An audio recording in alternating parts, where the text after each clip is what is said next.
Okay guys, welcome back to the Pamo channel. Forgive me, we've not given you enough content recently. The car as it stands, the Stroker, has done around about 3,500 miles, and we actually tried to film that with this lovely new camera that we've got here. A little bit unprepared, we had a few issues with the way it was set up, so we did film some stuff, but we're not really sure if it's good enough to stick in a channel yet. In the meantime, we have been on the dyno, as some of you know, some of you don't, and I wanted to make a little video talking about the old dyno, the new dyno, where we're going from here, the differences and what's going to happen. So we're going to get in and we're going to show you the actual dyno graphs. We're going to talk a little bit about them. So at the end of the video, I'm going to show you or talk about a little bit of the tuning process, where we're at with that and how I can move forwards with it and get a little bit more oomph out of the old car. The first thing I want to do is I want to go through the old dyno report. This is the one that was taken when I had the M50 manifold on and I'd been tuning it. And I'm not going to put this one to bed yet. There's a few mistakes that we've all made, beginning with myself on this one. You may or may not be able to make that out, but down here we've got a little table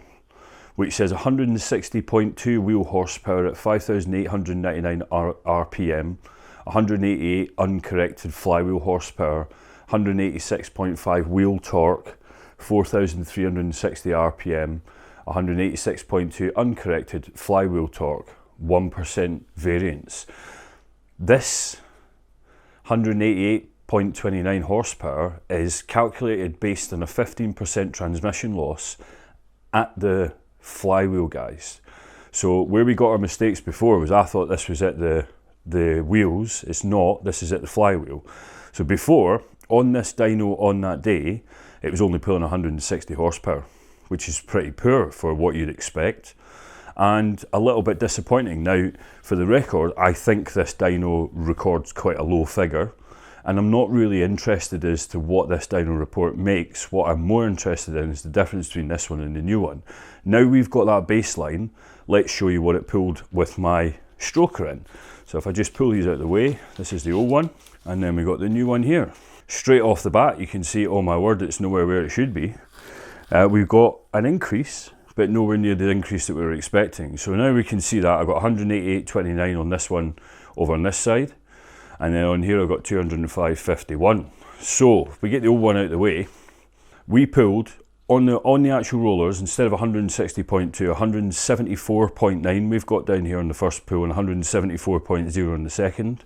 Maxing out at 5,927 RPM, 218 wheel torque at 4,676, and we've got 221 uncorrected flywheel torque. So where have we gained, where have we lost?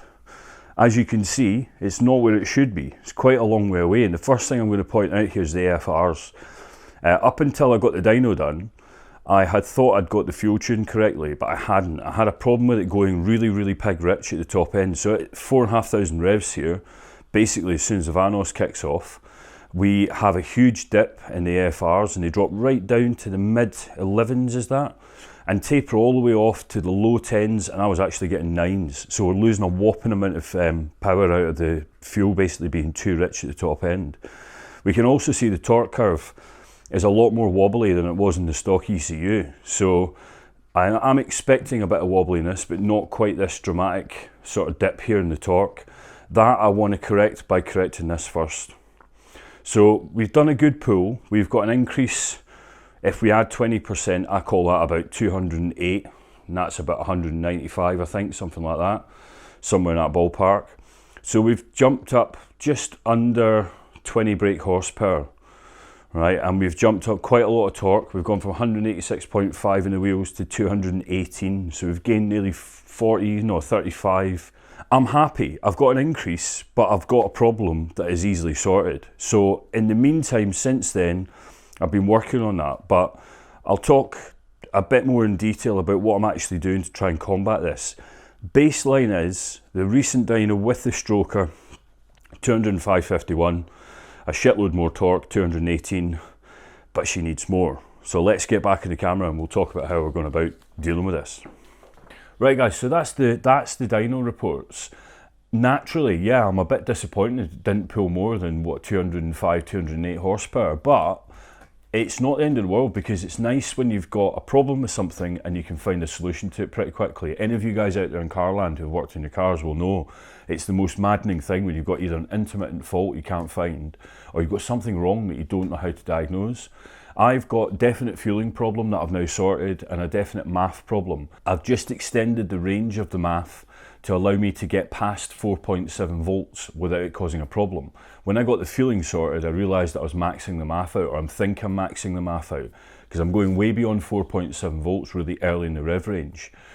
With a bit of jiggery pokery, a lot of help from ROM Raider, a bit of guidance from the legend that's Pazzy, I've worked out you can put a 1k resistor in the signal line, change the MAF maps, and that should give me an extra 10% roughly in the MAF map.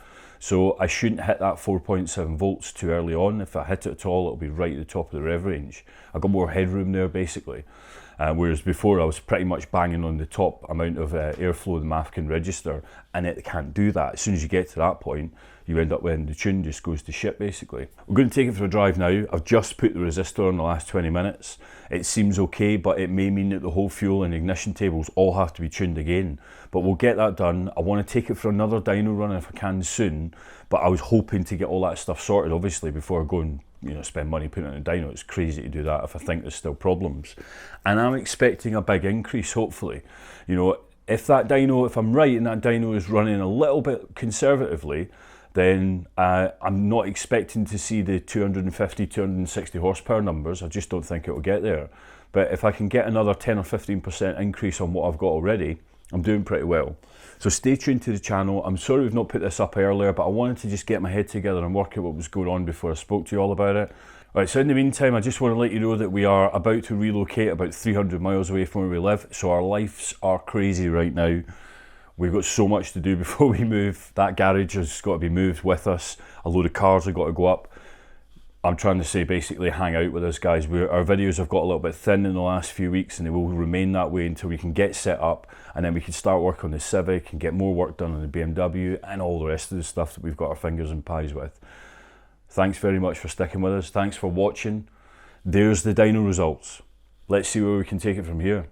That's it for now guys. Pamo out.